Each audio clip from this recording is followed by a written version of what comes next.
that the tick is simply a vector, right? It's the vessel, it's the vehicle that's going to be transmitting this disease. And really not the disease you really think about. You think about the originating pathogen. They're going to be transmitting the bacteria, a virus, or a parasite. That's what's going to be transmitted, or that's going to be carried in that vector.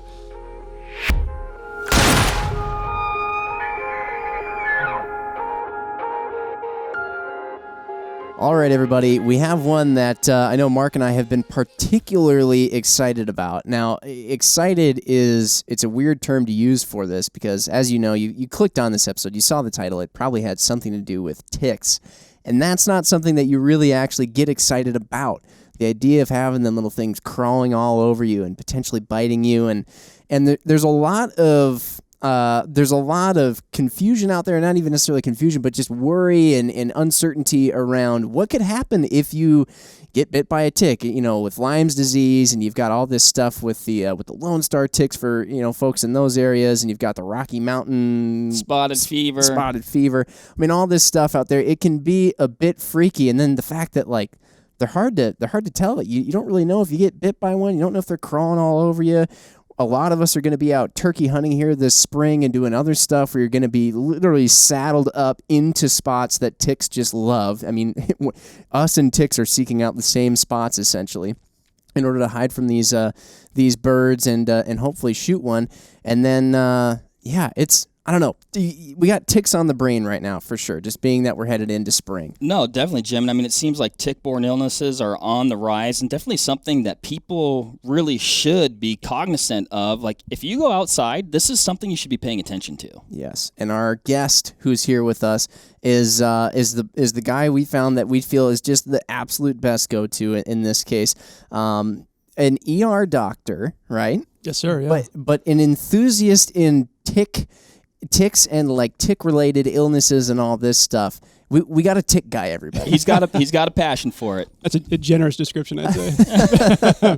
Very generous. So, Charlie, we'll have you introduce yourself to everybody listening. Yeah, absolutely. So Charles Pearce. As you mentioned, I'm an ER doctor. So I did all my training down in Chicago, but have a wife that's from Wisconsin. So that was ultimately, we were not destined to spend our lives in Chicago.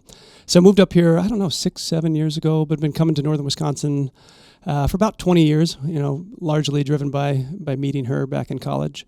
And so as an ER doctor, I'm part of a small group, a private practice here. We cover about 9 hospitals, a variety of hospitals in city as well as rural in the surrounding Madison area.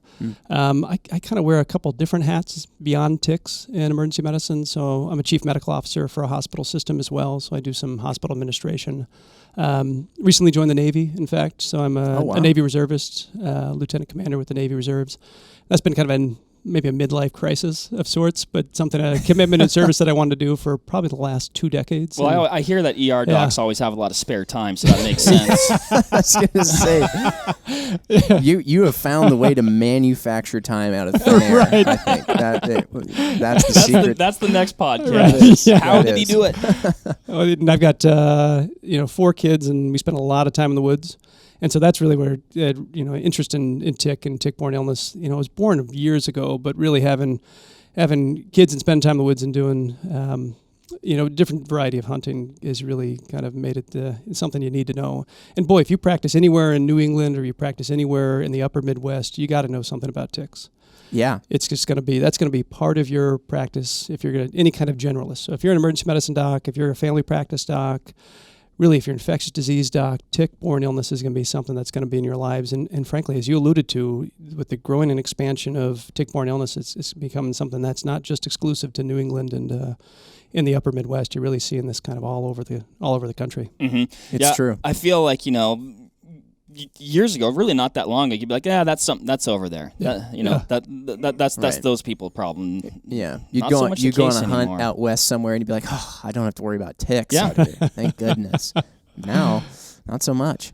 Yeah, there has been that's so the real pieces that make tick-borne illness interesting, I think, are really fourfold. Is that we've seen and this is something that I think makes everyone have to be kind of aware of what's going on with tick-borne illness.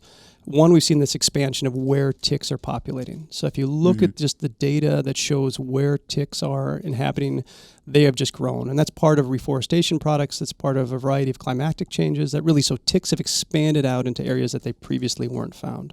The other piece is, and part of the result of that is you just see this growth of tick-borne illness itself. So there's been, record-breaking years, year after year, just take Lyme disease, for example, of the number of cases of Lyme disease that get diagnosed. And then worrisomely, in the last really decade, there's been this rapid expansion of the number of diseases. So not only are you seeing an expansion of the range of ticks, so potential exposures, but then the number of diseases that have been identified associated with ticks has gone up. And then finally, and this happened, I think about 2017, they identified a new tick species to be found in the United States, an Asian longhorn tick. And so this hasn't been proven to be a vector for any disease, but that just shows that the scope of this is going to continue to change, and it's dynamic, and that dynamism doesn't look like it's favoring a real positive direction at the moment. Shoot, yeah. So by the fact, the fact that where they are, if you looked at a heat map, if you will, the fact that that's expanding, it obviously leads one to determine that there are areas where ticks once weren't, and now they are going there. Is it because maybe were they there in history at some point and now they're kind of coming back, or have ticks been introduced somewhere and they're spreading? What's been kind of the history there?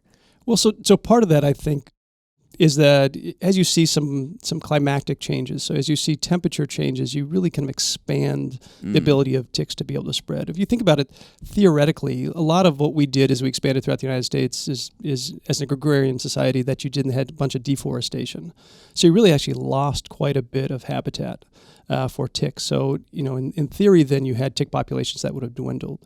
While we've seen that for a variety of reasons, that reforestation has been, an imperative with the United States for lots of reasons from an ecologic standpoint. As you reforest, you then provide more habitat. So it's a little bit of you're doing something ultimately good through reforestation efforts, but again, unfortunately, what comes along with that is ticks. Man, gosh, those little things. But so Jim, I dislike them enough. I think I might just cold cut every tree down. It's over. You heard it here, everybody. Yeah, Mark is just no tree is safe. So what is it? What is it about a tick that? Obviously, if you're not certain, the thing is about ticks is that they basically require a host or something like that. What's their deal? Why do they do what they do, where they crawl up us, they bite in, and or even what is a tick? Yeah, what makes too. a tick a tick? Yeah. So what makes a tick tick, Jim? Yeah. Ooh, good one. Brian, cut that out. Well played. So ticks, just like a big background information on ticks. So they're actually arachnids. So they fall in that same family as scorpions, mites, spiders. Even more reason to not like them. Well, fair enough. So what ticks, they're kind of a fascinating little species because they, or family overall, is because they actually have a really long lifespan for a bug, right? Because you could see ticks that last 2-3 years. And like you said, the primary role that they play in terms of how they move from stage to stage, and we can talk about kind of the different stages of tick development or life cycle. Yeah. But they really are dependent on a blood meal of some sort. And that's how they get from this stage. I guess we should dive into that right now. So they start as an egg, and then they move on to a larval state, and then they get a blood meal that then promotes molting. And then from that larval state, then they go to a nymph. It's kind of a baby tick. And then from that nymph then gets another, we'll get another blood meal. Again, we'll talk about the different ways in which they do that. And then they ultimately, are an adult. And then at that point, then lay eggs. The whole cycle goes over and over again, right? Again, 2 to 3 years. You think about mosquitoes and the longevity of a mosquito, that's rather brief. Yeah. A tick, however, and this is really impacts the ability of their ability to spread disease and really be an effective vector to spread disease, is based on their ability to have this long life. And maybe it's worth talking about, vector-borne disease in general, if you guys want to hear a little bit about that. Because I think that's absolutely, that's kind of the underlying foundation of all this, is understanding what a vector-borne disease is. Okay, gotcha. So ticks are just one vector, right? They're a vehicle in which they're going to spread a disease. And that's what we talked about, vector-borne illnesses. So it's illnesses that are spread through some kind of vector. So worldwide, the most common vector you're going to think about is a mosquito. Or we can all think of that. I mean, Oh, think yeah. about, like, take an example disease like malaria, right? That's something that's really well known, huge scourge on society and humanity, spreads malaria through a mosquito bite. You think about yellow fever. You think about a host of things. Just as a quick PSA, because we see people all the time concerned about bed bugs. Bed bugs are not a vector for any disease that we know of. Huh. Just so that you know. That becomes something that's like, as unfortunately bed bugs have increased in numbers in our lives in the last decade, bed bugs actually don't spread much disease. Again, small PSA, just because we see quite a lot of folks that come into clinic or urgent care or ER that are worried about spreading disease. That's good to know. Are Yeah. bed bug? Okay, I'm sorry. Yeah, I know. Are I bed don't know that I want bugs- to go down this path too far. Are bed bugs only found in beds, or are they? How do they get to the bed? That's what I've always wanted to know. So, bed bugs, and this is something that can keep you up nights. So, bed bugs, what you'll see is they really like to go under like the molding and in carpet and anything where they can really burrow themselves underneath furniture, those type of things. And then at night, then they come out from those spaces, and then they ascend into looking again for some kind of blood meal that they can get. And we're an apt as we sleeping during the night, we're an apt meal for them. So then they ascend in and then get their meal of sorts, bite you, and then they go back into those spaces where they can hide. But they are resilient. Boy, if you get bed bugs in a home, I don't know, you just gotta Burn it. Okay. Well, I think that's in some way. Well, yeah, there's option A. That's probably what I'm going with. After I cut the surrounding trees down. Sure. But I think they actually kill them with heat, though, don't Yes, they? you can. Yeah. So that is one option. So you can see. okay.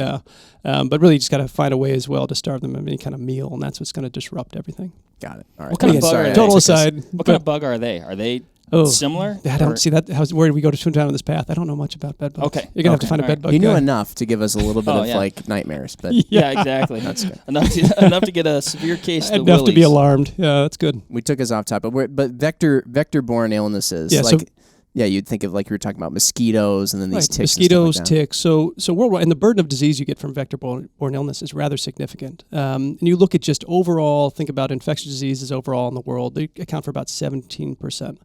So about 1 in 5 gosh. in terms of illnesses that you're going to see worldwide are going to be infectious disease illnesses. They're going to be about related to vector-borne illness. And again, worldwide, it's going to be mostly related to mosquitoes. Is going to be that predominant. You get into the United States, though, that's totally different. So the United States, the vector-borne illness or vector itself is going to be related to ticks. So they make up, 75 to 95% of vector-borne illness disease. So that's why it's worth talking, particularly in the United States, about tick-borne illness, because that predominance of vector-borne illness is related to that. Yeah.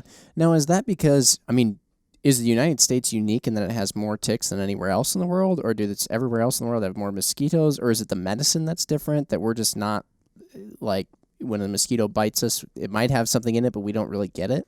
Yeah, great question, because it's twofold. So if you look at areas where mosquitoes are the predominant vector, there's some kind of reservoir of disease. So there's some reservoir where that disease lives. So whether it be when we talk about Lyme disease, we'll get into this too, whether it be in a native primate population, whether it be in a native small mammalian population, whether it be in birds, like you think about West Nile in that case, there's some reservoir of disease. And so that for the most part is going to dictate what pathogen or what disease you're going to see in a different area is what that reservoir is. The vector or the vehicle is really just a part of this cycle. And if you try to look at the world through the disease process, it's going to be different if you look at it through the vectors.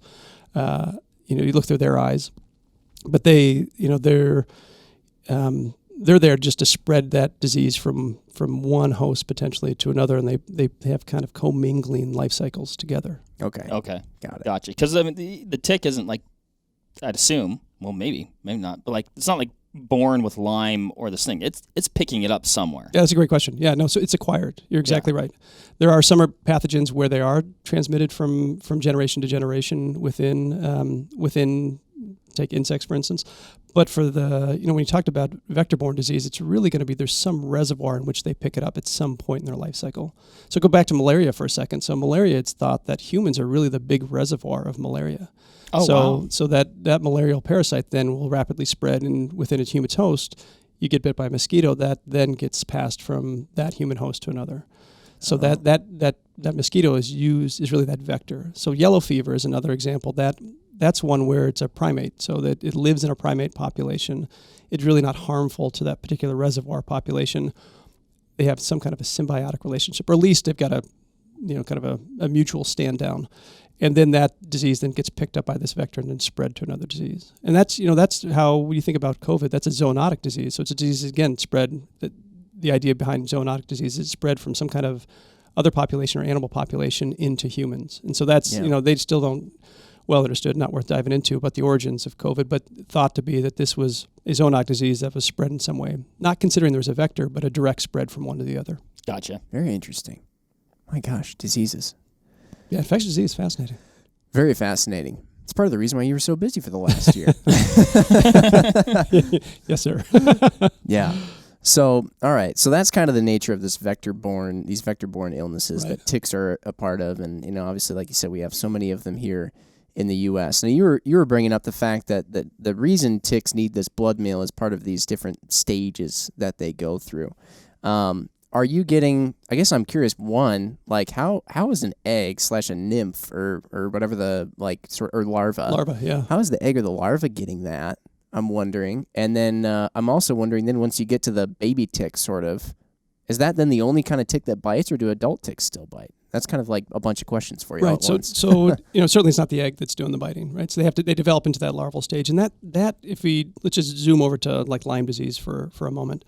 That's the moment when they have then this relationship. It's that larval nymph stage, early nymph stage, where they have that relationship typically with small mammals. So for the most part, when you think about Lyme disease, you think about white-footed mouse. So then that's the blood meal that they take from that small mammal, and then they have this molting stage into a full nymph. Okay. And then from that nymph period, that's when really you get the human contact. So that's the stage at which humans become, and humans are we're a terminal host, because we're not part of the grand plan if we're to give some kind of sentience or grand plan to ticks or to these particular ticks. But that's when humans begun to interact with them in a way in which humans can then encounter a bite. It's going to be in that nymph or adult stage.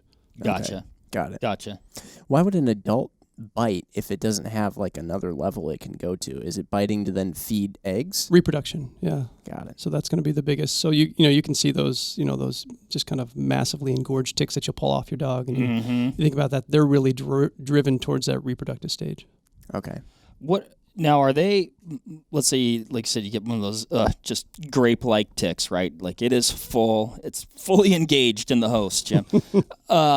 Is it crawling off of that host to lay eggs, or does it lay eggs on the host? No, typically its plan is to drop off, so then it can then lay its eggs in some place that's going to be a suitable environment in which those eggs can, they can then have a place in which they can to grow into larvae. And those, a lot of those ticks, that's the other piece that makes ticks such a fantastically productive organism from a vector illness standpoint, is they'll lay thousands of eggs. With the hopes of just a couple that can actually go on to any kind of adulthood. So they're playing the numbers, right? So they're sending out a ton of their genetic material in the form of eggs, with the hopes that just a couple can make it to that next stage, to that point of reproduction. Got it. Gotcha. Volume shooters, Mark. They are. That's what those are. Well, so speaking of dropping off, or the environment in which one will encounter a tick, where are there certain areas that are more likely, like I'm sure geographically, right? But also like microclimate type things within a geographic area. Like, do they love wet areas? Do they love dry areas? Like, are the places that you're like, yeah, I'm in a creek bottom, like I should avoid the spot, or just be like, I need to check myself after I go through this spot, or what's going on there? Yeah, kind of two answers to that question. One is going to be region that you're in. Right. So when you think about just regionally where you're at, that's going to be a preponderance of ticks. As you mentioned, going out west, you're really not going to there's not a whole lot of tick encounters that you're going to have. I mean, you can for sure. So many ticks are widely distributed, but it's going to be kind of the region that you're going to be in. But to your point, the habitat does make a big difference. As you can imagine, if you're walking down a sidewalk in an urban center where they just have nicely mowed grass, well-tended grass, and gravel on the other side of you, that you're really not going to encounter many ticks. They're really looking for high grasses edges of woodlands areas. Really dry environments are not conducive as well. That's why when you think about it, some degree of seasonal differences between a tick burden is going to be related to the amount of moisture. So they do require a fair amount of moisture to still be successful. And some of those really wet seasons is really going to be a high production tick year or a high amount of tick exposure year. You can look this up region by region. Actually, the University of Wisconsin has an app that you can download. I think it's in collaboration with a few other universities.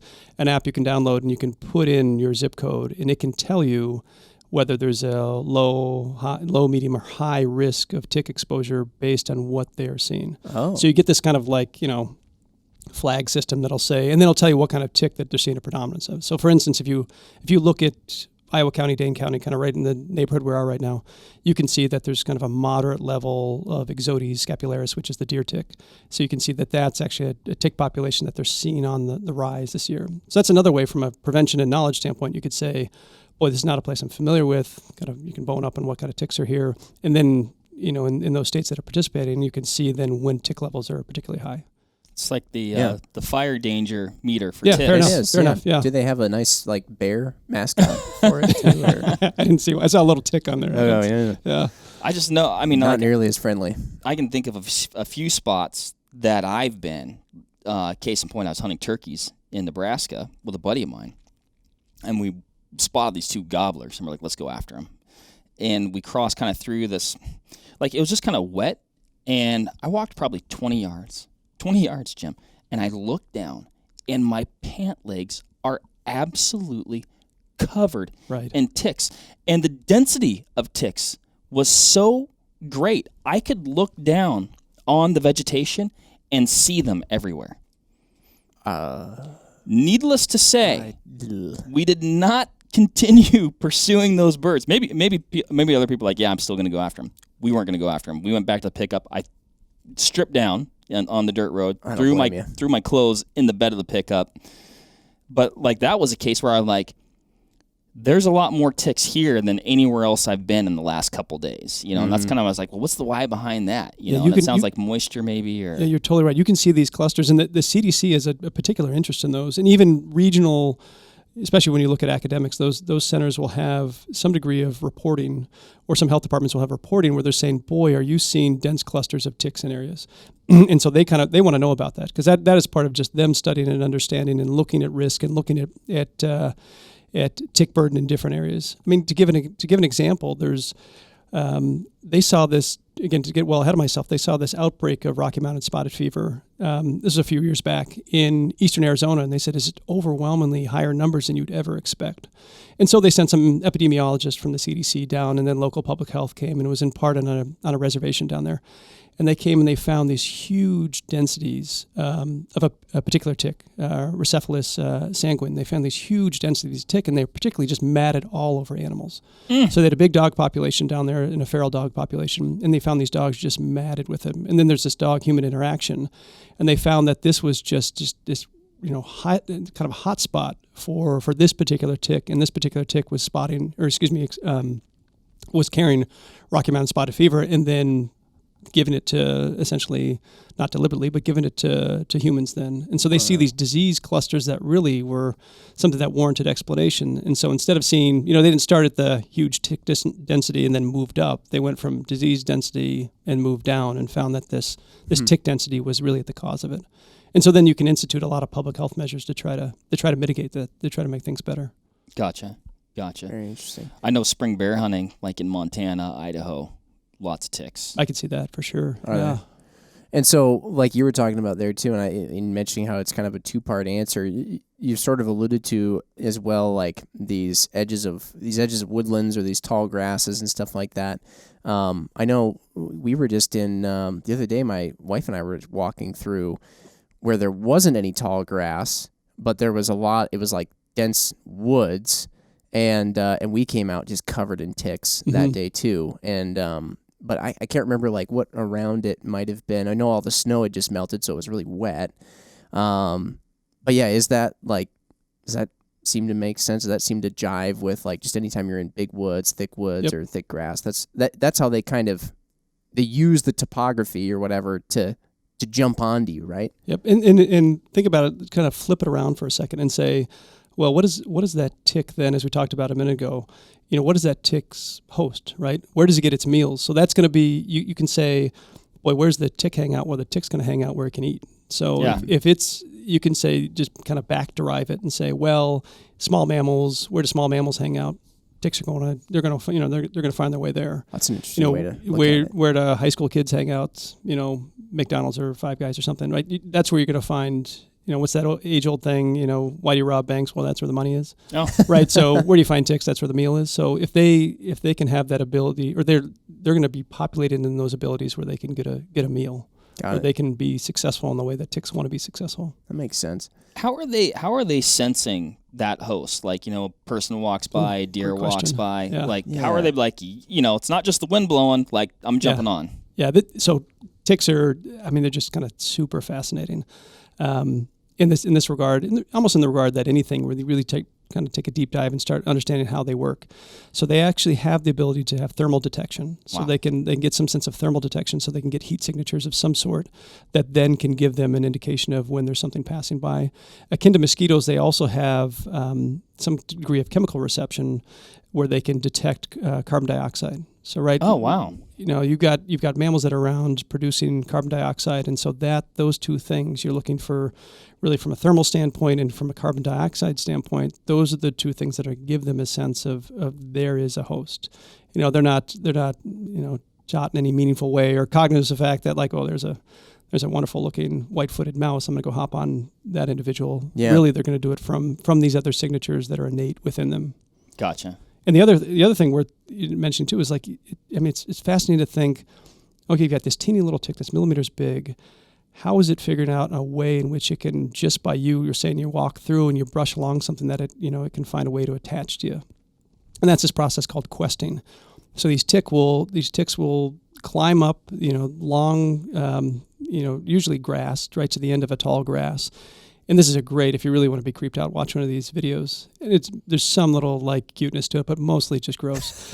Where they'll quest, and the questing idea is that they climb up this blade of grass, they get to the top of that grass, they take their forelegs, and you can see them just kind of wave their forelegs in the air. And so they're using this, chemoreceptors, they're using these thermoreceptors, waving their legs in the air, and then the minute something hits by them, then they grab right on.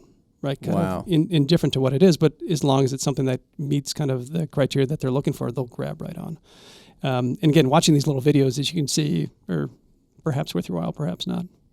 I clicked on one of your videos earlier, Charlie. It was regrettable. Man, in order to stick with with what we've been talking about a little bit, I'll ask this one. But you mentioned how sometimes you can tell in a region, but whether it's going to be like a low, moderate, or high tick year or time frame. Mm-hmm. Does that follow a correlation of weather patterns, or for example, I know sometimes this is not science backed at all, but you'll hear people, and I know I've thought of this sort of intuitively, where you'll get through a terrible winter, super cold, brutal, tons of snow, and then maybe it'll start to warm back up, and then all of a sudden you'll get another cold snap, and then you'll kind of get these weird swings, and sometimes I'm thinking to myself yeah, that'll kill him, or that ought to get him. Maybe for once, for some reason this year, as opposed to all other thousands of years in history, that winter will make those ticks go away. Yeah. Does a bad winter make the next spring and summer a little bit lighter on the tick side, or does it have nothing to do with it and has everything to do with something else? Yeah, I have not seen any correlation between the two. I can't tell you definitively, but I haven't seen, kind of in my reading and knowledge, I haven't seen that there's a strong correlation. It'd be lovely, right? If all of a sudden especially when you go up north, right? You think boy, yeah, that really, exactly. I think mosquitoes more than ticks in that case. Yeah, right. Where you could say, oh, this is great. Some mosquitoes got out, and then we had an overnight freeze. They're all done for. But it never plays out that way. Especially when you think about they're spending, a lot of their time they can spend down in leaf litter, where they can get this kind of natural insulation that's going to take place down there. That's really going to be, fairly protective. Is that what for them? Is that what they do over the winter? They just kind of get low and just hunker down and wait it out. Yep. Yeah, they're not active. And so you don't really see a lot of tick activity till it gets above 45 degrees. Okay. So again, not a rule of thumb, but that tends to be when they become metabolically active, and so that's when you start seeing some tick movement. Man, I feel like that was actually, because I've always like had a slight speculation, or like you said, maybe more of a hope that was the case, and it actually gave me like a silver lining of enduring a Wisconsin weather. You're like, well, I mean, that was horrible, but at least in the spring, maybe the ticks won't be as bad. I mean, I don't want to burst your, but maybe there's some small correlation that lives out there. I'm going to choose to believe it. Yeah, I got to exactly. hold on to something, Charlie. Exactly. Cutting down your trees, burning down your house. Cold winters leading to you feeling better about the world. Make yourself as miserable and as possible, Yeah. and somehow maybe the ticks will be not as bad. Oh man, that's funny. There's so much to these darn things. So, we're talking about, I think we covered a lot of like the life cycle of the ticks and kind of like where they are and what they're doing. But getting back to the disease side of things, which is really what you want to avoid, like, I feel like you always hear about Lyme, which I think I somehow, for whatever reason, I add an S onto it. I don't think I'm the only one out there. Yeah, there was some changing in nomenclature. I still fall into that because I feel like there was this old nomenclature where you'd call it Lyme's disease. Yeah. But Lyme is what they've moved. They've moved really solidly into. Oh, just Lyme to that. disease. Yeah, and people like to. I mean, it's a colloquialism doesn't matter to me, right? As long as language is language, you're communicating well in my book. But then you get some purists are gonna call you out and say it's Lyme disease, not Lyme's disease. The old cow coos of the tick world, or cows coos, I should say. What is Lyme or Lyme's? Is that the most prevalent of these things then, or is that regional as well? Yeah, so you think about let's be United States centric for a moment. So Lyme overwhelmingly, that's going to be. So again, to back up and you look at just say vector-borne illnesses overall, remember we mentioned like 75-95% are going to be tick-borne illnesses. Of that, the lion's share is Lyme disease. Okay. So about 50% of vector-borne illness in the United States is Lyme disease. So that is the overwhelming numbers. And to get the data of how much Lyme disease or prevalence of Lyme disease. Prevalence and incidence both of Lyme disease is really rather difficult. So if you go look at sources, like say for instance, like it's published out of the Centers for Disease Control, they will publish to say about 30 to 40,000 with an increasing number of diagnosed cases of Lyme disease every year. In the same breath, then they'll also say, boy, we've upwards of, I think one year was like 476,000 cases. Right. So the difference is a tenfold difference, and the difference comes from just how you collect that data. So that data, from the small number data that we talked about, that's really through a passive collection system that comes and feeds through the CDC. So it's reliant on reporters based on really county on the way up that's going to report Lyme disease in. It's a class 2 reportable disease. So there's multiple classes. COVID's a class 1 disease that's a mandatory reporter within a short period of time. And then class 2 is additional disease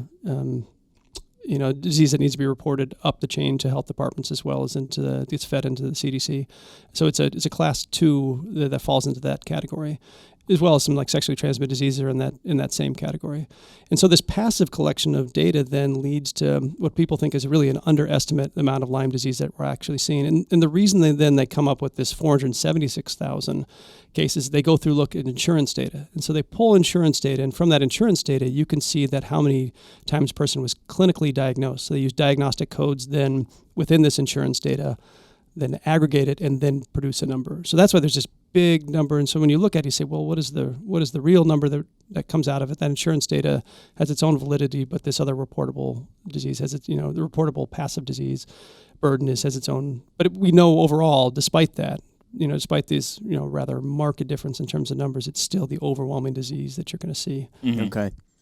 And it seems to be growing, like the prevalence of Lyme disease seems to be growing quite notably as of Correct. late. Correct. And I think, is it a matter of the fact that more people are aware of it now, so more people are getting tested for it, or comboed maybe with a matter of just increase in tick population, so increase in, I guess, vectors? Is that the right use of the word? No, you got vector? it. Yeah. Okay, sweet. No, you're spot on. So that it is. One is the more you get knowledge out about a disease, the more then that disease can be diagnosed for those clinicians. If we know that knowledge base and person's understanding of a disease process then has early recognition of that disease, and then it's going to get reported or diagnosed, that's certainly going to drive numbers up. But apart from that, and you can see this it's interesting, if you try to look at a state and you look at a county by county level, and this is true with some of the more rare diseases, that you may have one practitioner in a community who is just full bore, great at diagnosing tick-borne illnesses. Like this is just what this is their wheelhouse. This is what they're good at.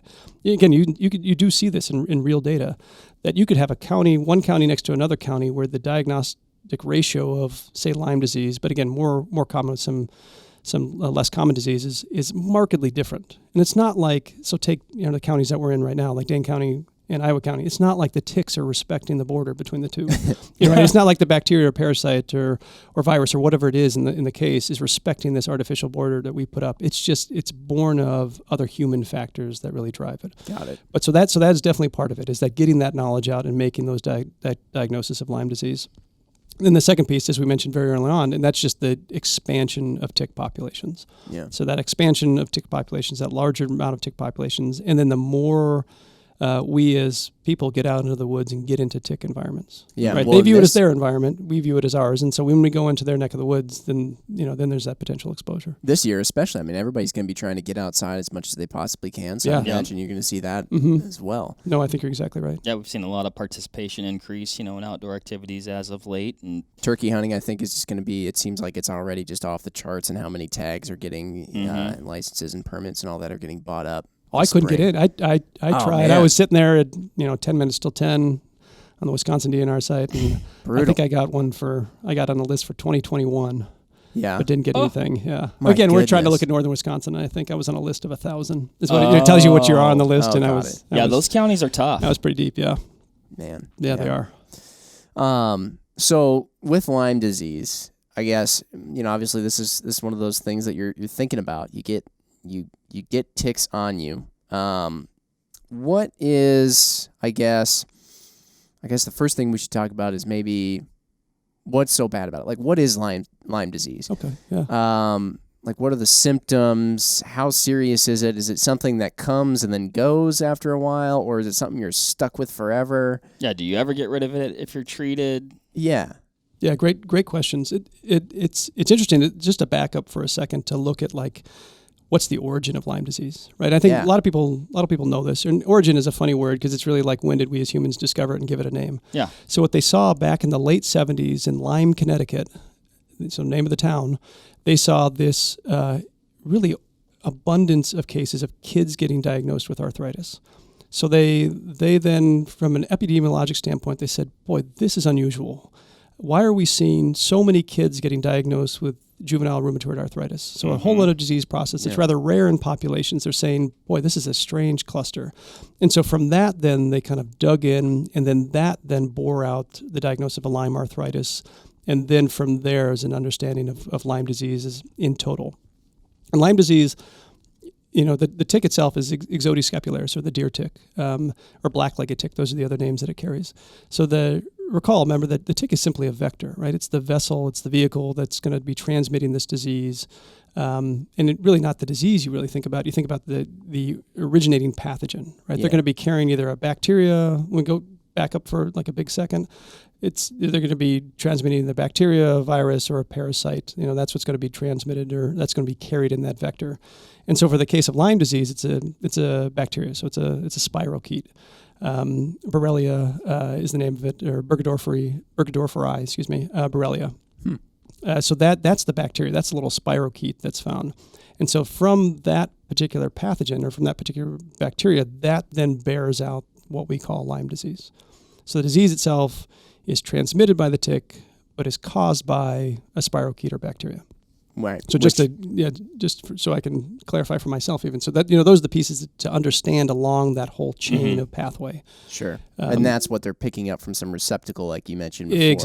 Exactly. From that white-footed mouse. Yeah. And so that bacteria then those spirochetes are just kind of fascinating little bacteria or bacterium. So within the word itself is the spiro means spiral, or keep meaning hair. So if you look at it under a microscope, you can see these little twisted looking hairs is what they look like.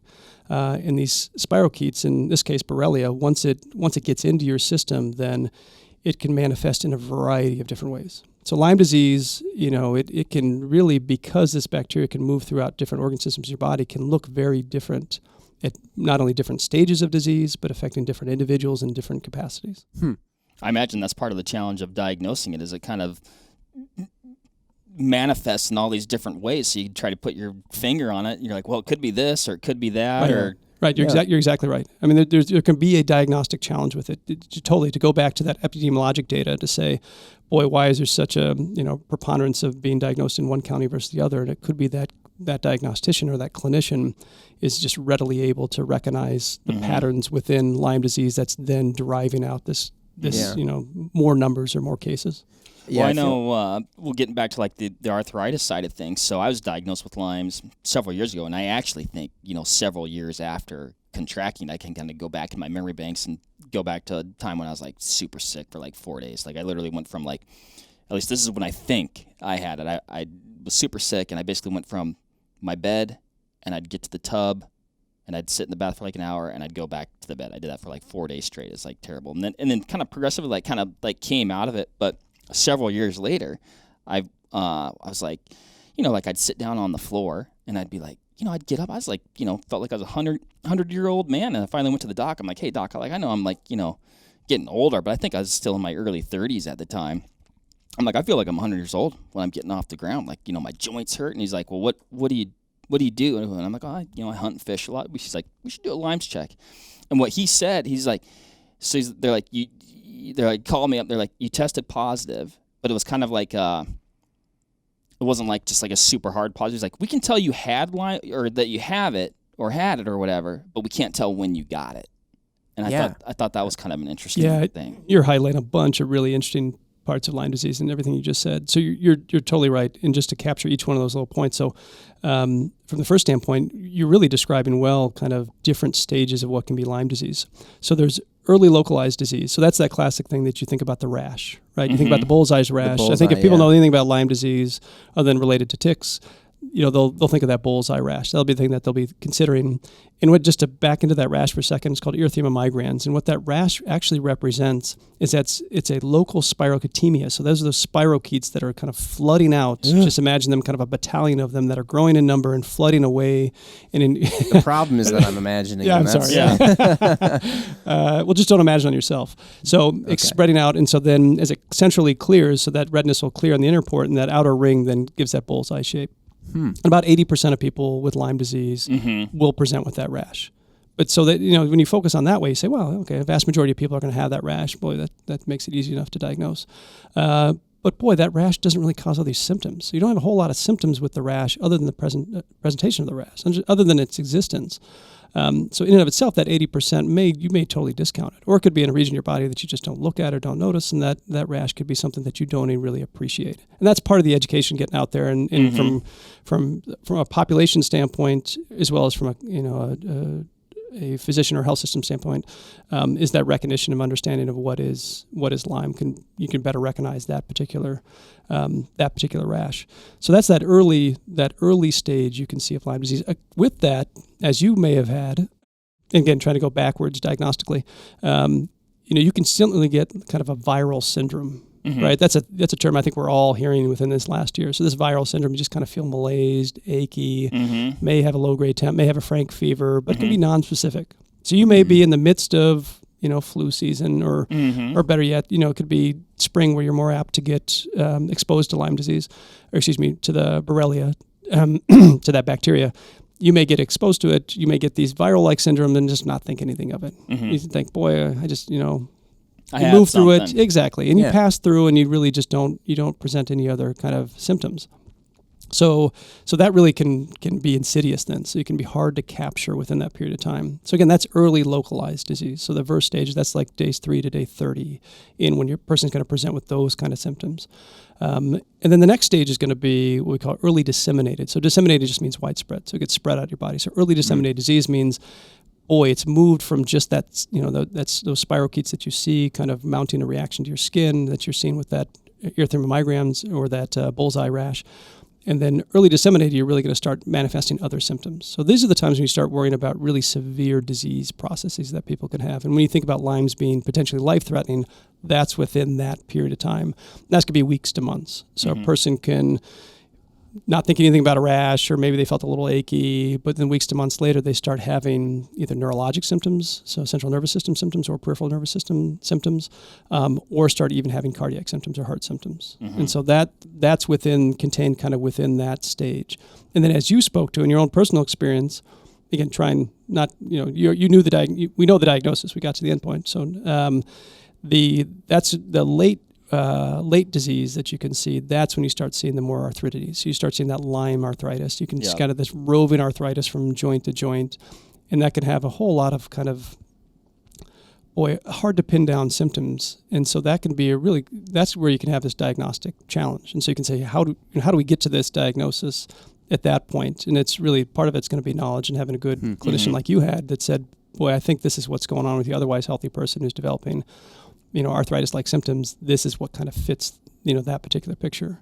And you spoke too, really, or pointed out really well, it is, from a testing standpoint, it is rather challenging.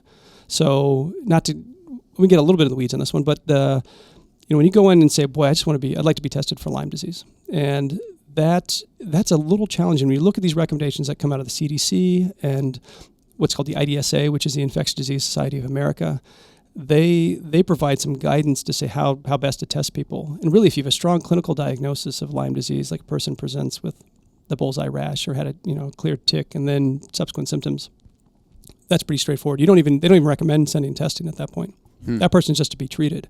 And again, that goes back to how do we misunderstand, or how do we not really know our numbers? Because so many of those people never get any kind of testing sent, which is an easy way to capture positive tests. Oh, interesting. They just get treated. So for instance, if you were to see me, in the emergency room or in an urgent care or another clinic setting, and you come with a bullseye rash and a tick exposure, there's no utility really for me sending any testing on you. It is diagnostically, you just make that clinical diagnosis there. In part because the way the predominance of testing that we do for Lyme disease right now is we're actually testing for the host response. So when he drew your blood, what he was looking for, or she, I don't know who your clinician was, but what they are looking for is recognition of your response to an infection, an antibody response. They're not actually looking for the thing itself. So they're really looking for the shadow of the Borrelia, not the Borrelia itself. Interesting. And so when they drew that test on you, again, this is just a great example you provide, is that what they look through and say, yes, there's an antibody response, and then there's a reflexive test that follows that, and then they characterize what those antibody responses were. And so when you have an exposure to, just stick with infections, exposure to some kind of agent or infection, and this is true with COVID, there's antibody testing that's taken place over the last year, you're first going to mount an IgM response. So that's a type of antibody that you're going to respond. Capital I, lowercase g, capital M. You're gonna mount that response, and that can be that's going to be days to weeks when you can start to see that curve go up. So that curve is going to go up over days to weeks. So you may, if you were to come and go back to that example, you present at a clinic, I see you, and you've got this bullseye rash tick exposure. I could go send that testing off, and it could be totally negative. Because you haven't, again, I'm testing your response. If you have not mounted a response, there's no shadow of the disease that I can detect yet. Like it just hasn't been exactly. in you long yep. enough. And a good example of that, there's a couple of diseases that are just common, like mononucleosis. We know that if we test people early on in mononucleosis that we won't see anything. Similar with COVID, if you test somebody for an antibody response early on the disease, you may not see anything in terms of antibody response. Because again, you're testing for the host response to the disease, not looking for the disease itself. Okay. And so that then when your doc got back to you and said, yeah, I think this is it. I can't tell you when, but I can tell that you are positive for Lyme. So that's saying you as a host mounted an antibody response sometime in the past. You've got a clinical syndrome that fits this. I've got diagnostic evidence now with a test that says you had at some point an antibody exposure, or an exposure that then resulted in you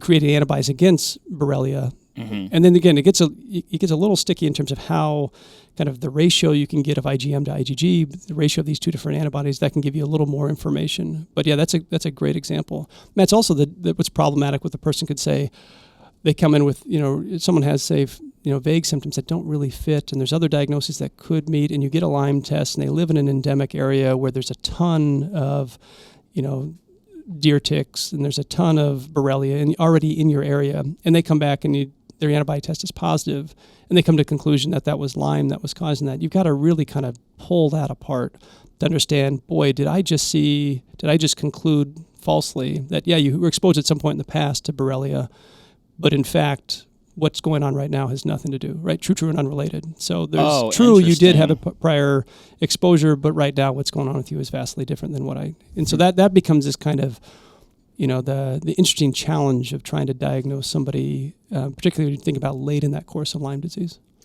Yeah. Talking about, you brought up antibodies there, and from my grade school level medical knowledge, the antibodies are the things that fight off an infection. Like something that's not supposed to be in your body, that's your little police force that goes and tries to get rid of it. How is it that Lyme disease, how is it that it takes so much time to manifest, and that it can spend so much time in your body, and your body isn't able to the fact that it can make its way and cause problems with the heart, problems with I think respiratory system and stuff even, how is that we don't fight it off and get rid of it? Yeah, so one, I'm impressed that in grade school you went over antibodies. I'm impressed with that. Maybe it was middle school. I can't remember. Nonetheless, I stand impressed. It's a good school district you must have been in. Oh, nothing. Well, my kids are in the same school district, so I'm going to go with that. Yeah. That's a great. So there's something interesting about spirochetes. So to go up to spirochetes back for a second. Remember, that's the type of bacteria that Borrelia is, or the causative agent for Lyme disease. Syphilis is another one. Leishmaniasis is another. These are other disease processes that are caused by spirochetes. Obviously, different types of spirochetes, but still spirochetes. The interesting thing about a spirochete is it has the ability somewhat, and it's kind of poorly understood, at least by me, that it doesn't induce a big response, because there's something about the surface nature of that particular bacteria that it doesn't necessarily induce a response in a way that's going to rapidly cause a person to be sick. So let's take, for example, other bacteria. So a common form of bacteria that people can get really sick with was E. coli. Okay. And oftentimes you get that someone gets it as a bladder infection, it migrates into the bloodstream, they get profoundly ill. The immune system is your body's readily able to recognize this is foreign, this is something that should not be there, mounts a big immune response, gets you quite sick. Because spirochetes have this rather insidious nature and thus bear out an insidious disease, they can move all throughout the body. So you can find these spirochetes in very different tissue types. The one exception, though, you don't really get respiratory disease with it's kind of the two exceptions that the two things in Lyme disease that you don't get. You can think almost any other system of our body is going to be impacted. The two that won't are going to be really your respiratory system or GI symptoms. So if a person presents and has GI symptoms or respiratory symptoms, you got to shy away from the diagnosis of Lyme disease. But it can get in all those other tissue types. Okay. What about, we're talking about, I guess diagnosing something really early on, yep, you've got the bullseye rash. Here's the treatment, which I think when I had it, I was doing Doxy twice a day or something like that for 21 days. It's always changing, moderating recommendations, but no, that fits perfect. Okay, and then compare or contrast that to possibly years later, right? So what, I guess what are the long-term effects for maybe those two people? I diagnosed it early on, was treated, and then years later treated.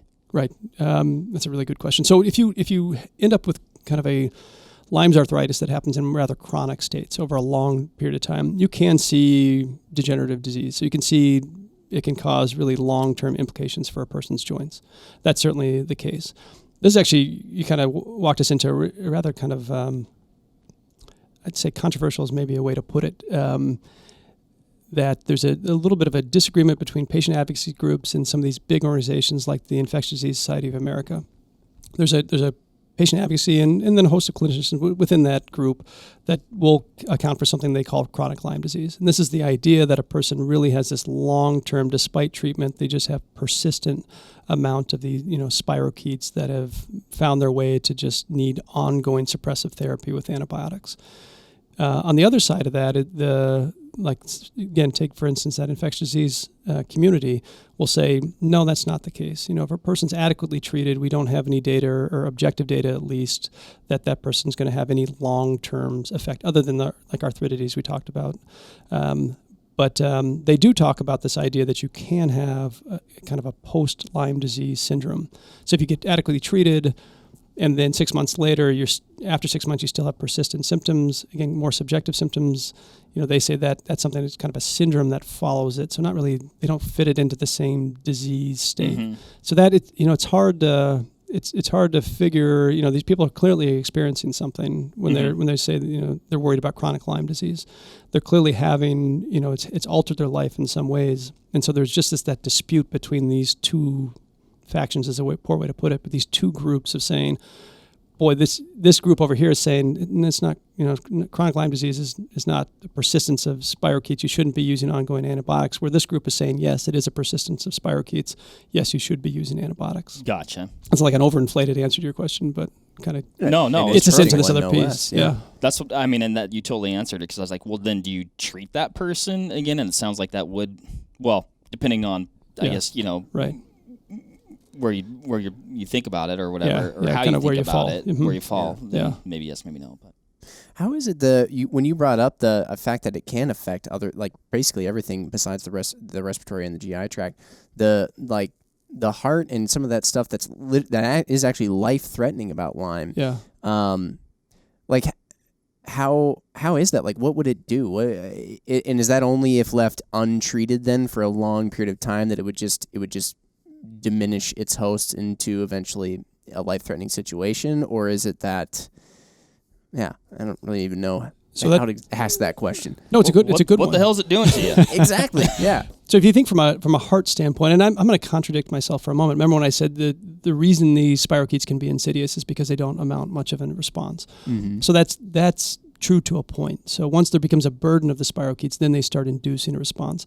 A lot of foreign things that get into your body, particularly from an infectious standpoint, really is going to mount an immune response and then create inflammation. So when these spirochetes, so let's look at the heart just for a second. When these spirochetes, get into the heart tissue, into your cardiac tissue, into the muscle there, they can induce a carditis or a myopericarditis. So anytime you throw itis on the end of something, just means inflammation or infection. Yeah. So they're inducing an inflammatory response or a big inflammation response to the heart. And so then and when you talk about Lyme disease in particular, in these two disease states, it actually can slow conduction patterns through your heart.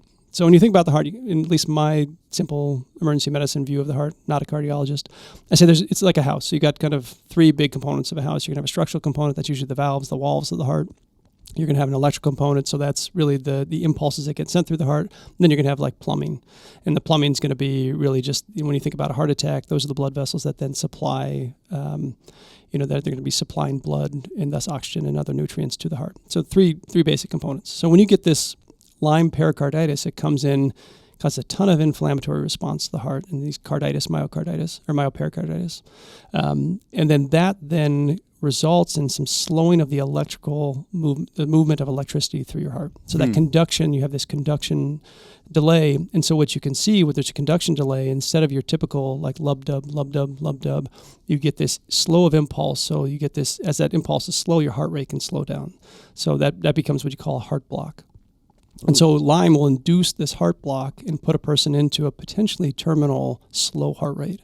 And this can be any age group. I mean, years ago, I took care of a young person down in Chicago who had Lyme-induced pericarditis and complete heart block. So there's a complete dissociation between where the pacemaker of your heart is, the very top portion of your heart, and then the electrical conduction below. So as if you just went down to the transformer box here in your house and just decided to cut basically the main power that's coming into the house. So a complete dissociation between the two. And so that can require, they need treatment, can certainly require, treatment can include not just the antibiotics in that case, but it can include that person may need a pacemaker to override and take over. And it could be a temporary pacemaker, or it could lead to a permanent blockage of that ability. And again, not blockage as you think of heart attacks, where that's the blockage you're talking about in a blood vessel, but more blockage of impeding conduction of electricity through that heart. Man, that's terrifying. I'd say everything about Lyme that I've heard about it, luckily, I don't believe I've had it. I don't think I've had it. I'm pretty darn sure. It just slows. It's like, its thing is that it just slows things down. I mean, it slows the heart down. I mean, when you get arthritis, you end up slowing down. I mean, everybody I've ever heard who has it says waking up sucks. You get out of bed and you're like, your eyes are really sensitive to the light. I mean, everything just beats you down. Definitely less so now, but that is something I remember. I'd wake up in the morning and be like, I feel like I've been hit by a truck. Is that a thing? Well, so chronic inflammation. I mean, that's a fair that's a fair description of having a chronic inflammatory state. Okay. Is really using a whole lot of metabolic reserve and really impacting then your ability to be overall functioning. Yeah. I mean, again, because we're in, within the year of COVID, that's what you think. And some of that overwhelming inflammatory response is driving a lot of the symptomatology that a person can have, for sure. Okay. And the other big piece is, so we talk about heart, but your nervous system also can be hugely impacted. Again, when we're talking about in that period of early disseminated Lymes, right? Not that first period when you just have the rash, but you get into this longer period out where it's weeks to months. And you guys are familiar with Bell's palsy, so it's a facial droop that a person can get that's non-stroke related. I know somebody that got Lyme's, and that was one of their right. symptoms. Yes. Yeah. So that's there's a few things in medicine that are absolute certainties. But if a person comes in with Bell's palsy on both sides of their face, that's almost always Lyme disease. There's almost nothing else that's going to cause a person on both sides of their face. But yeah, Lyme can certainly induce Bell's palsy. From a long-term standpoint, when we start getting into that late disseminated disease, you can get something called Lyme encephalopathy. What that is really a cognitive slowing. So when you talked exactly about, because it's kind of like slowing impact it can have on people, that they can really have significant reduction in their cognitive function because of that chronic state of really, it's, a neuroinflammatory response. Gosh. In a shorter term, when we get back into that middle land of early disseminated Lymes, you can see Lyme meningitis, where it gets into the the meninges is that tissue that's going to be covering your whole brain all the way down your spinal cord.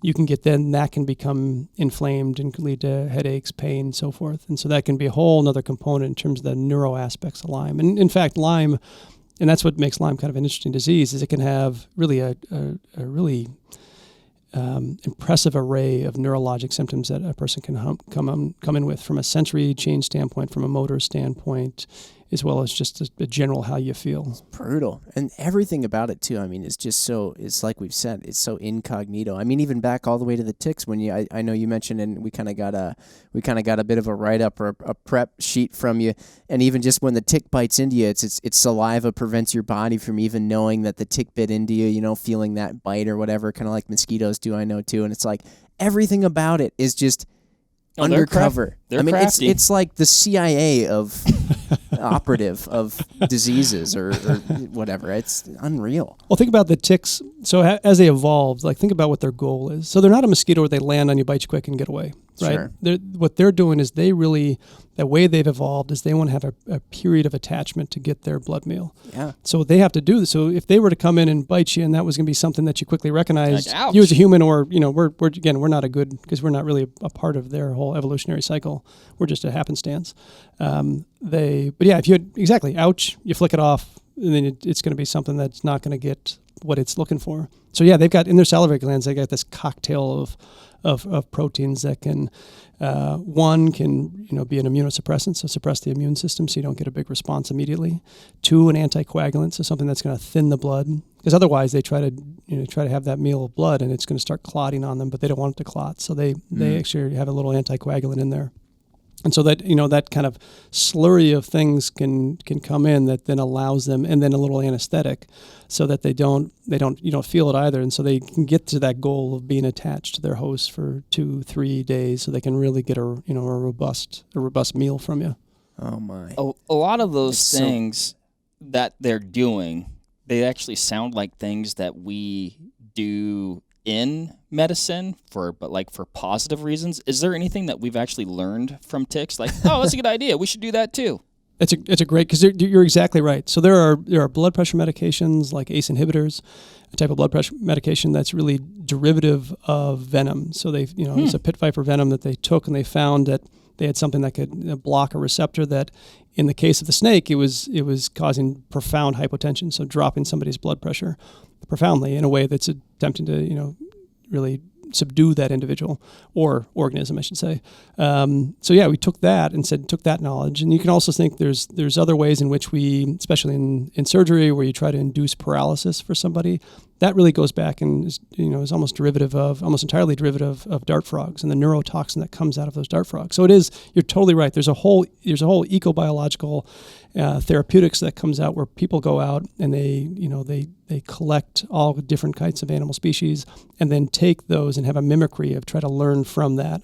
You can see that as well in when you go into a lake and you get something that sticks to you. Oh, a leech. Jeez. Oh gosh. Yeah. So a leech. Yeah. I hate those too. I got like a minute ahead of myself. So Get rid of the trees and the water. Jim. So leech is the same way. So they've got an anticoagulant, so something that keeps blood from clotting in their saliva. And so derivative of that, they actually developed blood thinners for humans to prevent human disease based on that leech-related saliva. Wow. I don't know that ticks we've ever gotten to the point of that.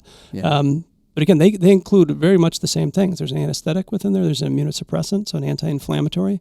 And even in cases and we can get into talking about at some point, tick paralysis. So they do have a neurotoxin in some instances that is in that saliva as well. And then unfortunately, the bacteria get into that saliva as well, and that's how they get transmitted from that tick to you. We should talk about that. So tick paralysis. Yeah.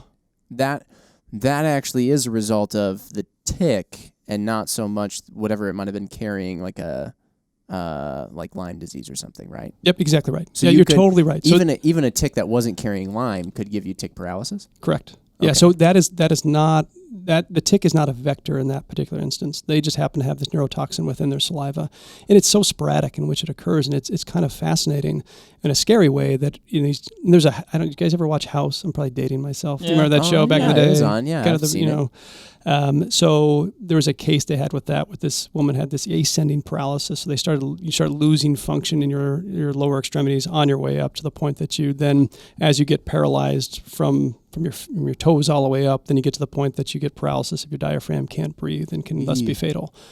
And that show was kind of highlighted this fact that as long as that tick is attached to you, there's a continued exposure to that neurotoxin. So it's continuing to induce that paralysis. And it's not unless you remove that tick do you see reversal of symptoms.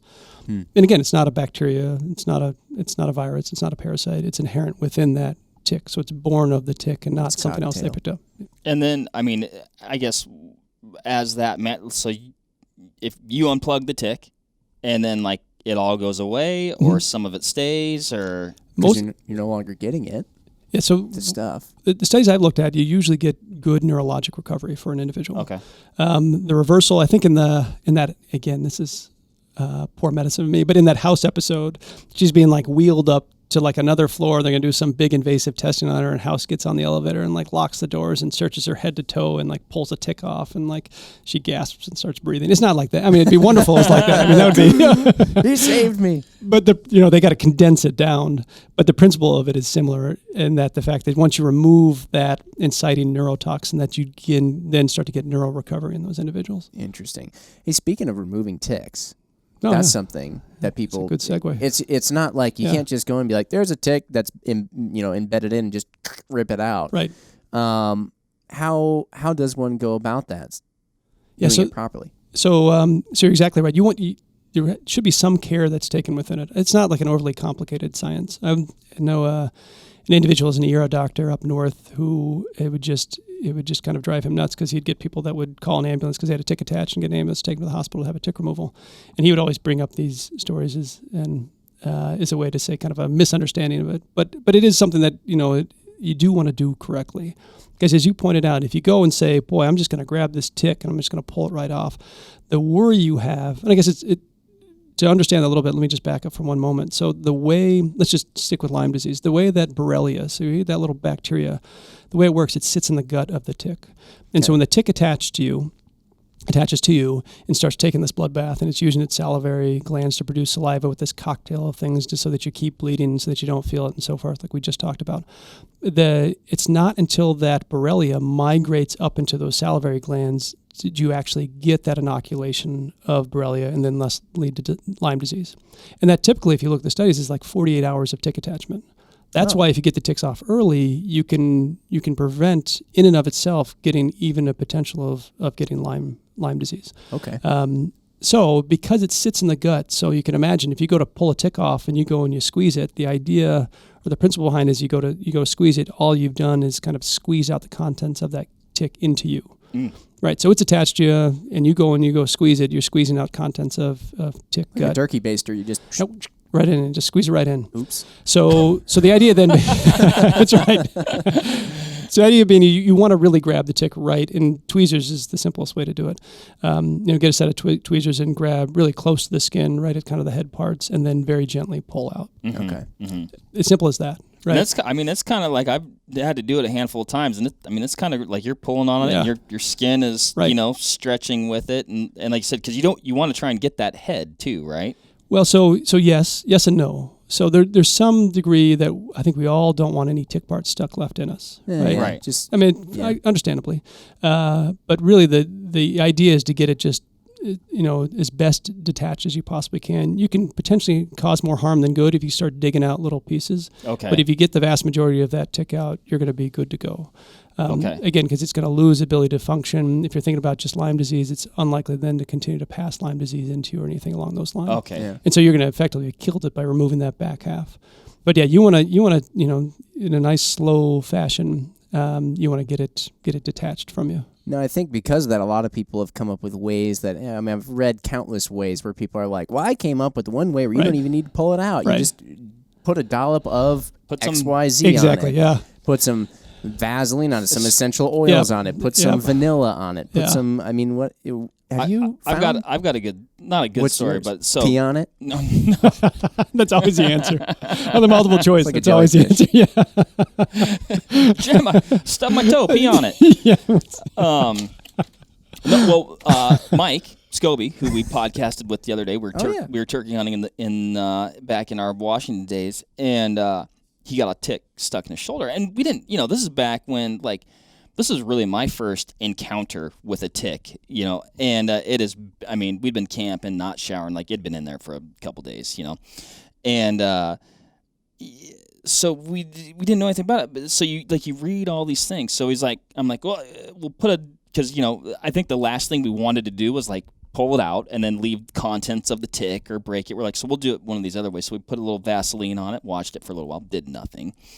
Tried to cover the butt. They're they breathe through their butt. He can't breathe. He's going to back out. Okay, well, that didn't work. And so then we tried the match method, which we'd also heard about. Burn it. Yep. All that did was aggravate him, and I swear I watched him burrow in and grab on even harder. So eventually we just pulled it out. Yeah. Oh, okay. Yeah, no, you highlight all the different methods. So if you look at really the overall guidance that you want to give somebody is the simplest way is just to have tweezers go right close to skin and then slowly pull it out. There are commercial products out there. There's that tick twister that you can get, which it's actually pretty slick. It almost looks like this little, what's the best way to describe it? It's like this teeny little hockey stick that's split at the end, and so it's meant to force you to do that same method because as you put it close to the skin, it slides those little tines right at the base, right close to your skin, and then you do this little twisting motion and it pulls it out. It's pretty slick. When we have people, at least personally, when I have people that I see in urgent care or an emergency department that come in and they're worried about a tick attached, we do have them. I think we keep some products similar to that, in the ER, and it's a good teaching moment because you can just teach somebody how to do it and you send them home with their own little tick twister that they can use. Yeah, I was turkey hunting Missouri also with Mike. Actually, this was a different trip. And we had a gobbler. He wasn't gobbling, but he was just over the rise of this hill, and we could hear him spitting and drumming, and he's just hanging out. We're like, oh my gosh, any second he's gonna pop over this. He was close, And I'm sitting there, and I'm he can't move, and I can feel something on my stomach down here, and I'm like, oh my God, I know what that is. And anyway, an hour later, this gobbler's long gone. Whatever, we lose him. And I pull my shirt up. I'm like, "Yep, there's a tick, and he's buried." And I could feel him. I'm like, he's biting me right now, but I really want to shoot this turkey. And must have not had the right cocktail. one of them nymphs.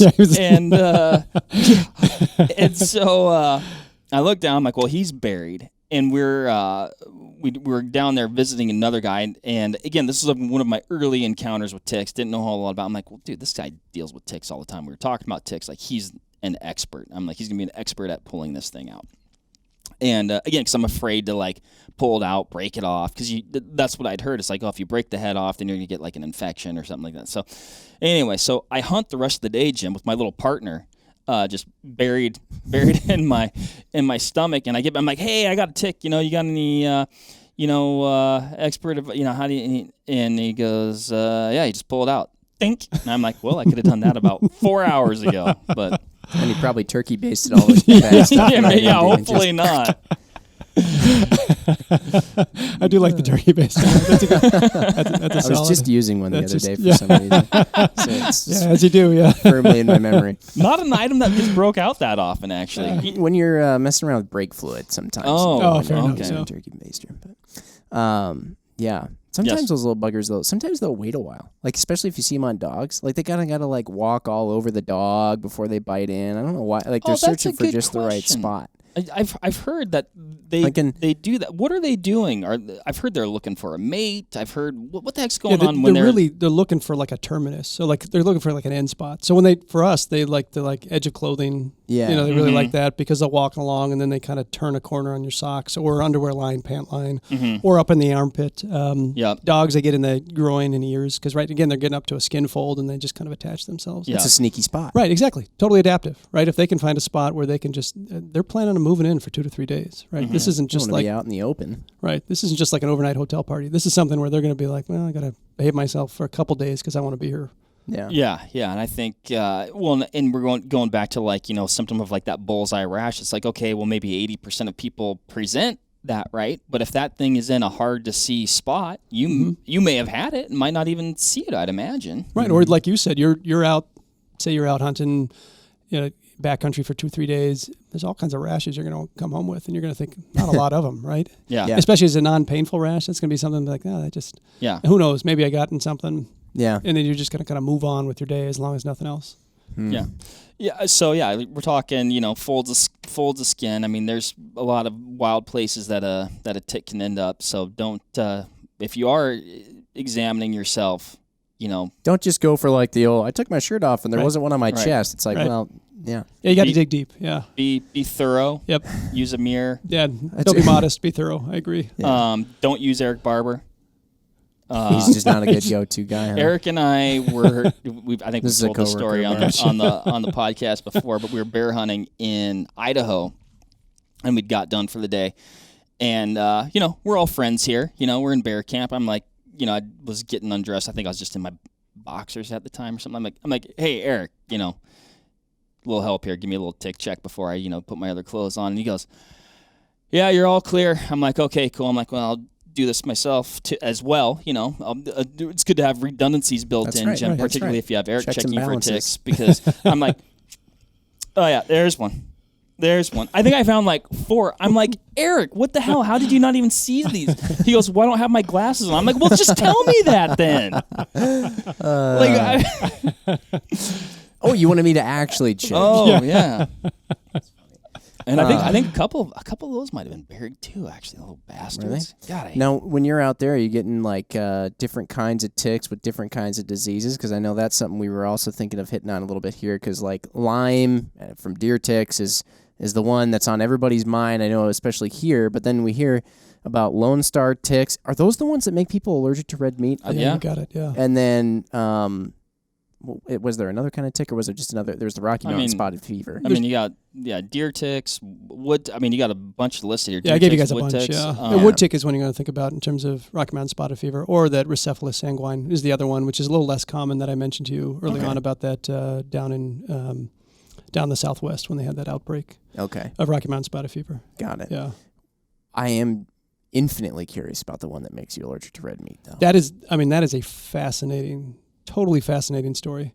And there's another podcast out there, Radiolab, that did a deep dive on alpha-gal. Okay. And it is they just do this kind of, and they talk to some of the people that are involved in this. It was about 20 years ago now, I think, or not quite 20 years ago now. But the story, it's fascinating because it involves metastatic colon cancer, Martha Stewart, Lone Star ticks, and meat allergies. That's the story encompasses all those. I mean, that would be like the chapter heading. It sounds like the setup for some like wild joke. That's right. It does. What do you get when you cross? Right. Yeah. So the story is that there's a chemotherapeutic agent that was developed called cetuximab. And so cetuximab is a monoclonal antibody. So it's a derivative antibodies that they produce to try to treat people with metastatic colon cancer. So metastatic meaning colon cancer that's widespread. And so what they found was when they started administering this, and it was an infusion, so it was given through the IV or intravascularly. So when they started infusing people with that, they started to see reports because, in phase 4 of a trial, so at the very end after you're starting to prove something, they have a way in which they track events that people have, looking for allergies, reactions, so forth. And so they started to see a cluster of people having severe allergic reactions to this cetuximab. So you have people just, profound allergic reactions. And the thing that was curious about it is for the most part, when you have an allergy to something, you have some kind of exposure initially. Your immune system then gets exposed to it. You're not allergic that first time you don't mount a response. So then your immune system says, well, okay, this is a little odd, this is a little funny. And then subsequent times that you are exposed to that, so take peanut butter. You eat peanut butter once, it's not a great example, but eat it once, your immune system says foreign for a variety of reasons. And then that subsequent time, and even subsequent times, your immune system mounts a bigger and bigger allergic response. So, and that's what your immune system's driving. So they saw this and they said, well, this was on like the first dose. We're seeing first dose responsive person having a profound allergic reaction. Oh. And so they sent it to, I think it was a group out of Virginia that then started to look at this and say, boy, this is curious. And these are a group of folks who were studying allergies. And they said, why is that the case?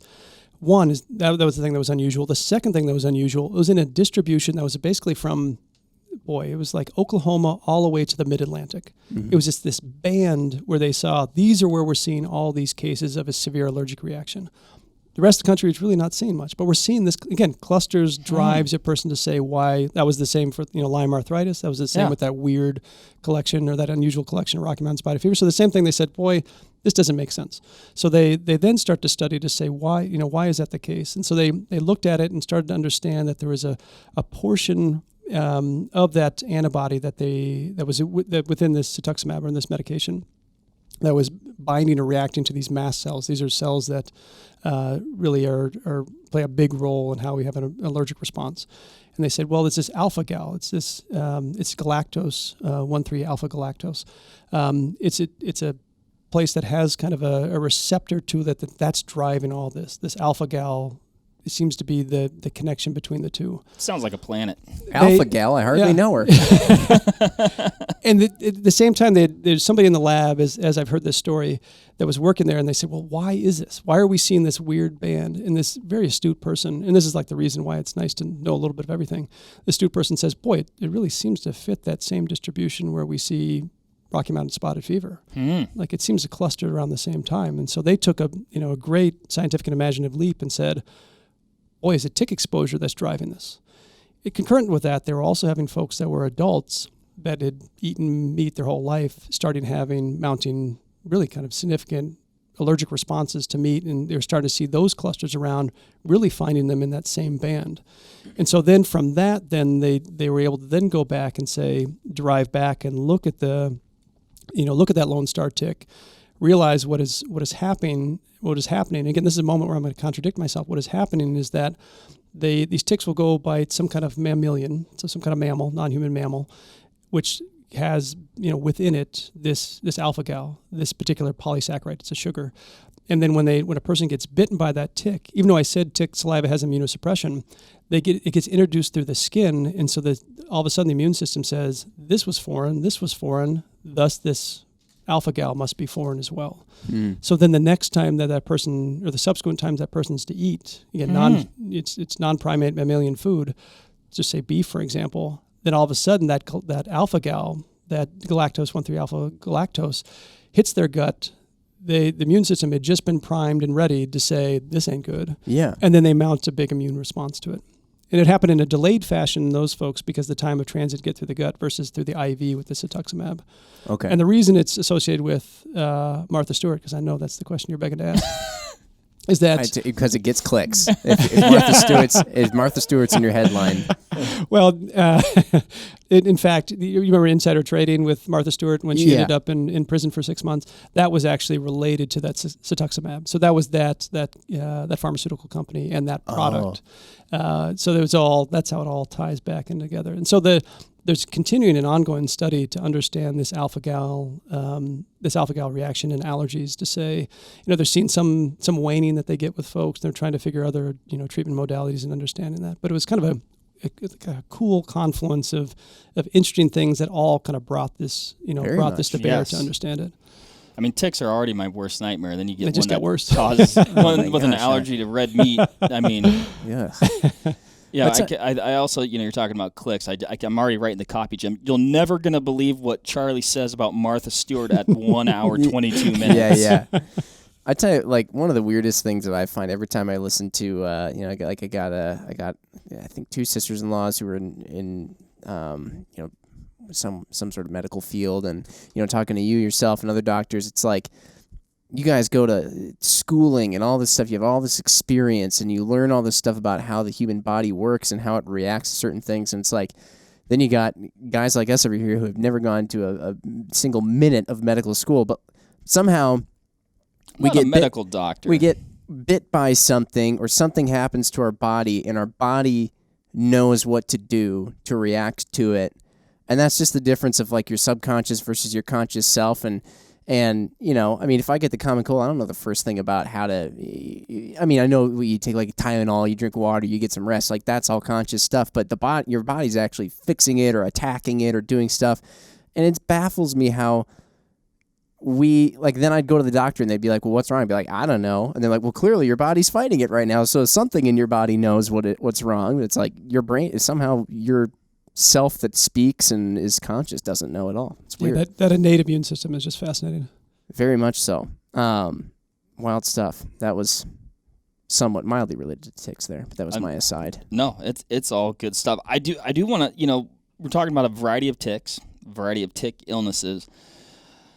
And it might be difficult to do over a podcast without like a visual, but like what are some tick ID things? Like, sometimes you get, you're like, well, I got one. I couldn't, deer tick, wood tick. Who gives a tick? I don't know. Yeah. I mean, my advice to folks, because I think you're totally right. Descriptively, I'm going to lead you astray. So that the one thing that is, I think really valuable is you can go like the CDC, you can go and if you just Google CDC tick ID, it'll bring up an ability to, an ability to just like identify ticks. For a period of time, we were giving out to patients that would present in, I think we still do this at some of the urgent cares that we cover. It's a little card that is produced that just allows them to identify ticks. Mm-hmm. So you can just give that to the person, and they can give you a good identification of a tick, because that can be something that then again it's nice to have that knowledge to say, boy, that was a wood tick versus a deer tick versus, right. And if you really kind of want to advance your knowledge and get to the point to say, boy, and my in-laws who live up north out in the woods, they're not going to go in and ask somebody for that. I mean, it's just that experiential nature that they say, I know what kind of tick this was. Do I need to be concerned? Mm-hmm. And that will, that kind of knowledge you can derive. But it really, I would get on there and look at those visuals. Like that CDC tick ID, really look at those visuals, and that can help you quite a bit. Once they get engorged, it's like really, from my standpoint, boy, I can't identify anything. Okay. Yeah. Then they're just it looks like a funny looking raisin. Like I don't know what to make of that. Yeah, because otherwise I do feel like everybody basically just calls. They're like, they see a tick, they're like, oh yeah, it's a deer tick. Yeah. Yeah. Like everything just ends up being a deer tick. Or it's like Kleenex or Q-tips. Yeah, it is. Need the tick card. It's like a tick lineup. Yeah, that's him. That's the guy. That's the one. Yep. Yes. Mm-hmm. Yes. Ticks, please face left. Well, and also, I think people, you hear Lyme, right? Or I also hear guys say like, oh, I got bit by a wood tick. Like, not a big deal. But I think that's what you were saying. Those guys are carrying the Rocky Mountain spotted fever, the wood ticks. Right. So that I think that one thing that's helpful, I think, from an important distinction between the two is kind of how you're going to address and how you're going to treat. So if you can say, well, definitively identified this as a deer tick, and I know that this deer tick was attached for just to, when we dig into a little bit of treatment and pre-treatment for a moment, or prophylaxis, I'm pretty confident it was a deer tick. I know that it was attached probably for 2 days, and I know that I've waited a couple days before I see it. You can give a person treatment of just a single dose of an antibiotic. So that doxycycline you mentioned earlier. Gotcha.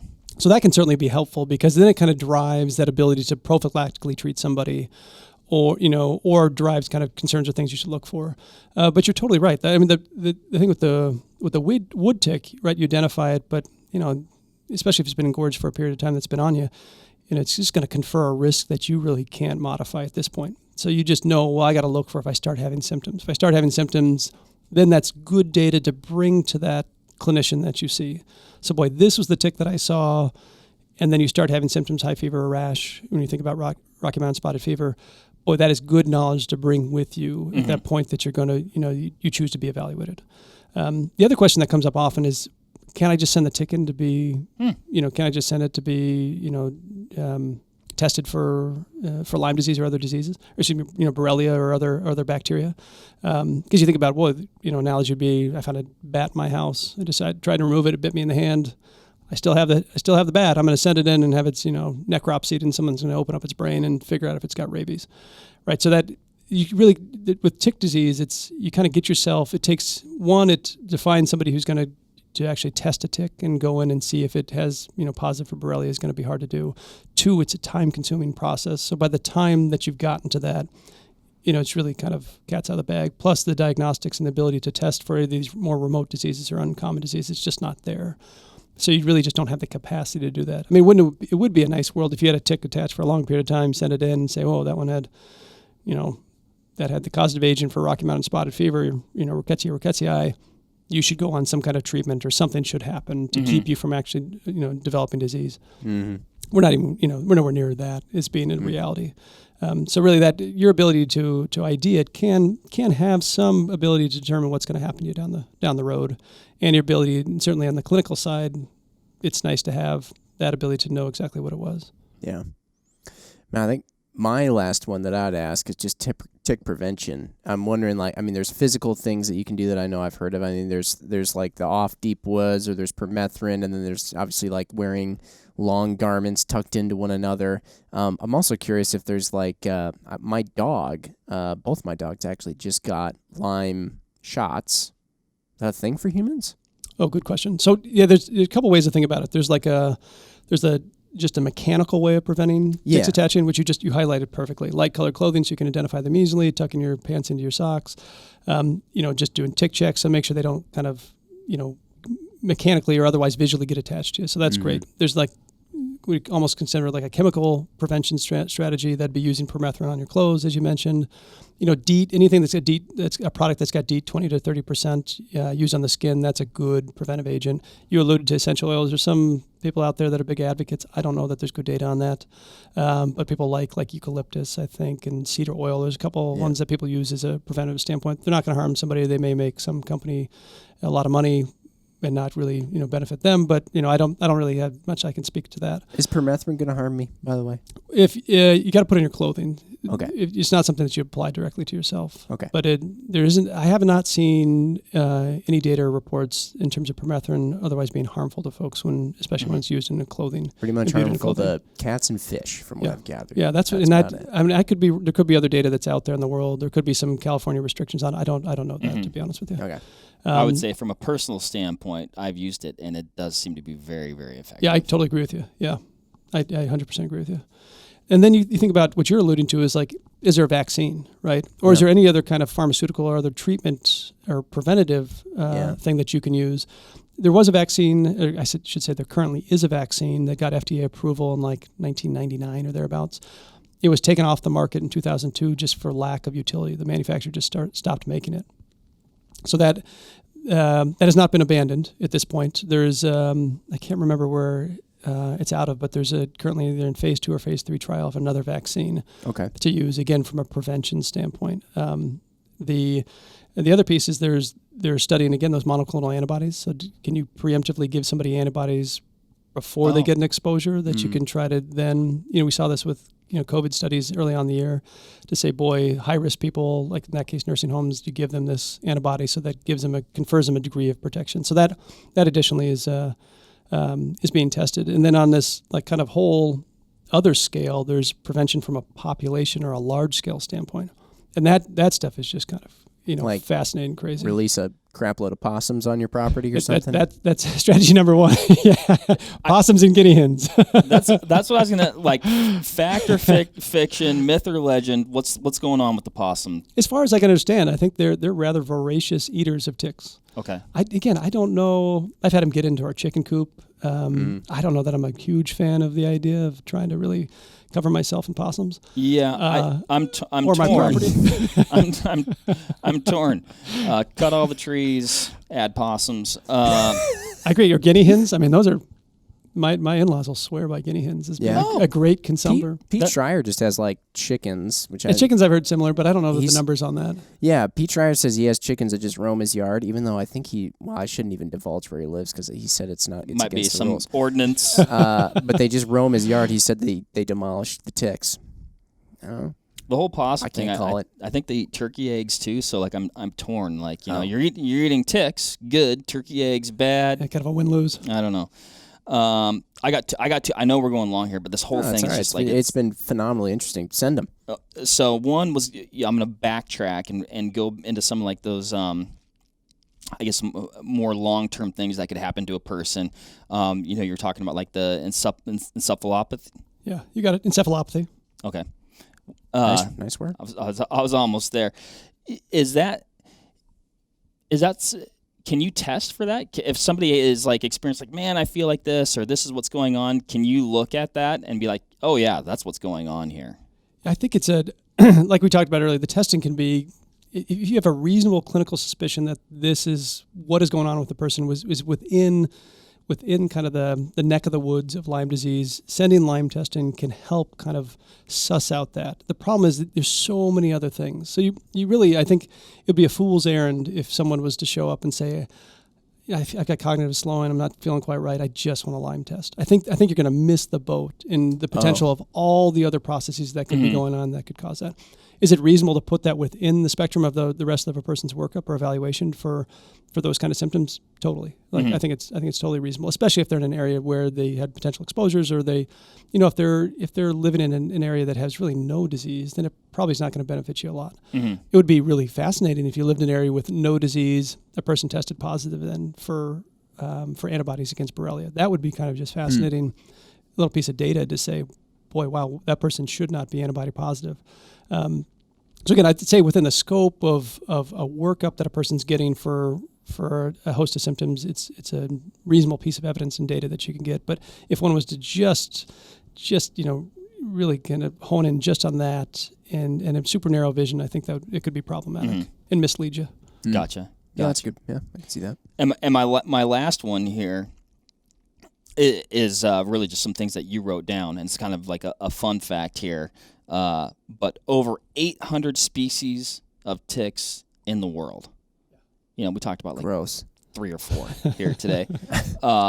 84 found in the U.S. Jeez. 12 of those 84 are human biters, though. So they're not all biting humans. You're correct, yeah. Okay. And remember, we're not any part of the natural cycle of ticks. Right? We are totally incidental to their worldview, and we're actually problematic. Right? Just think about it from the tick's purview for a second.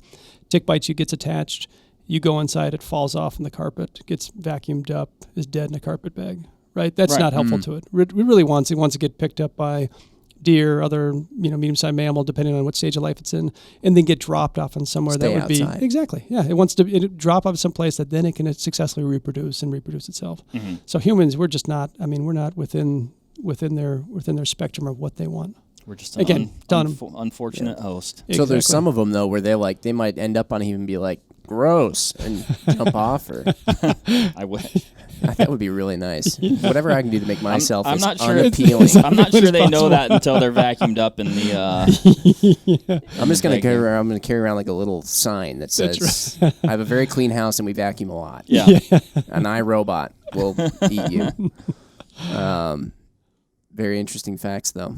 This was awesome, Charlie. Thank you so much. I'm amazed that you can even actually step foot outside knowing everything you know. Oh, I wouldn't see it otherwise.